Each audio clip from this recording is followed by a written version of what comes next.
नमस्कार दोस्तों, मेरा नाम रोहन है और आज मैं आपको छत्तीसगढ़ की एक सच्ची घटना के बारे में बताने जा रहा हूँ। ये घटना छत्तीसगढ़ के महासमुंद की है। इस घटना के बारे में मुझे मेरे दोस्त ने बताया था। वो बता रहा था कि करीब 16 साल पहले उनकी भाभी पेट सी थी और अचानक तबीयत खराब हो जाने के कारण उनका देहांत हो जाता है और उनके पेट में जो बच्चा था वो भी नहीं बच सका। उनकी मौत देर रात 12 बजे होने के कारण उनका अंतिम संस्कार अगले दिन रखा गया था। वो बताता है कि हमारे यहाँ इस तरह से हुई मौत से गांव वाले बहुत ही ज़्यादा डर जाते हैं। गांव वालों का मानना है कि अगर गर्भवती औरत की अचानक मृत्यु हो जाए और उनका सही समय पर सही तरह से अंतिम संस्कार नहीं किया गया तो वो एक चुड़ैल बन जाती है। इसलिए गांव के सभी लोग ये चाह रहे थे कि भाभी का जल्दी से जल्दी अंतिम संस्कार हो जाए। रात में भाभी की लाश को ज़मीन पर रखा गया था और उस कमरे में सिर्फ 2 लोग थे और बाकी लोग विचार विमर्श करके बाहर बैठे हुए थे। जिस कमरे में लाश रखी गई थी उस कमरे में सिर्फ मेरे मामा और मामी ही थे। मैं दूसरे रिश्तेदारों को खबर करने के लिए दूसरे गांव गया हुआ था। मेरे मामा को बाथरूम जाना था तो वो मामी से कहते हैं कि मैं बाथरूम से होकर आता हूँ, तुम मेरे आने तक यहीं बैठे रहना। मामा यह बोलकर अकेली मामी को ही लाश के पास छोड़ देते हैं। लेकिन 10 मिनट तक मामा बाथरूम से बाहर नहीं आए और गांव वालों की सारी बातें मामी को याद आने लगती हैं और मामी लाश को देखकर डरने लग जाती हैं कि अगर किसी गर्भवती महिला की मृत्यु हो जाए तो वह एक चुड़ैल बन जाती है। मामी डर के मारे कमरे से बाहर निकल जाती हैं और मामा को देखने लगती हैं। मामी ने देखा कि मामा तो दूसरे लोगों के साथ बैठकर बीड़ी पी रहे हैं। मामा ने जैसे ही मामी को देखा वो गुस्से से आग बबूला हो गए कि लाश को छोड़कर तुम बाहर कैसे आ गई। तो मामी ने भी चिल्लाते हुए कह दिया कि तुम्हें आने में इतनी देर हो गई और मुझे डर लग रहा था, इसलिए मैं आपको देखने बाहर आई थी। फिर मामा मामी को साथ लेकर उस कमरे में चले गए जिस कमरे में भाभी की लाश रखी हुई थी।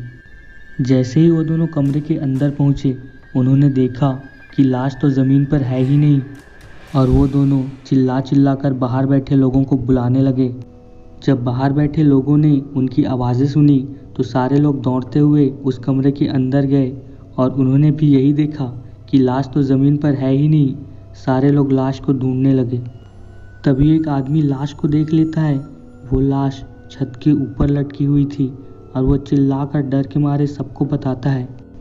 सारे लोग ये सोचकर डरने लग गए थे कि ये लाश कैसे ऊपर पहुंची, कहीं ये सच में चुड़ैल तो नहीं बन गई।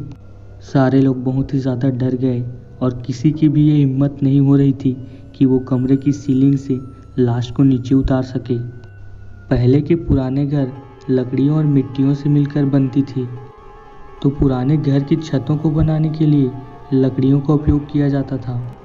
भाभी की लाश ने छत की लकड़ी को दोनों हाथों से जमकर पकड़ा हुआ था, जिसके सहारे वो लाश छत पर लटकी हुई थी।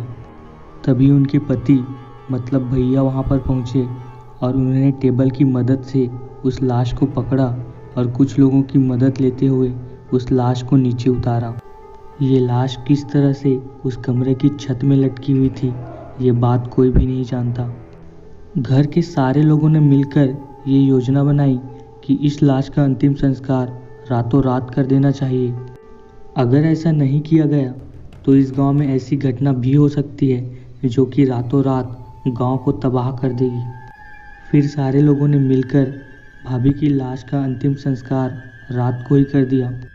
उस दिन की घटना को देखकर गांव के सभी लोग बुरी तरह से डर गए थे और जब कभी भी ये बात उनके बीच छिड़ जाती है उनके रोंगटे खड़े हो जाते हैं। जब ये घटना हुई थी तब गांव में शाम होते ही सारे लोग अपने अपने घरों में घुस जाते थे और रात होने के बाद कोई भी घर से बाहर नहीं निकलता था।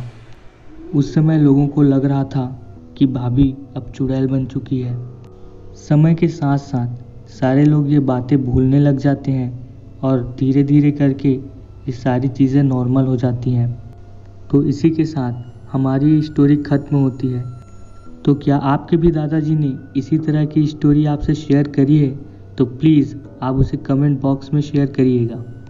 तो क्या इसी तरह की कोई भी घटना आपके गांव में हुई है या ये सारी बातें काल्पनिक है? प्लीज़ कमेंट करके बताइएगा।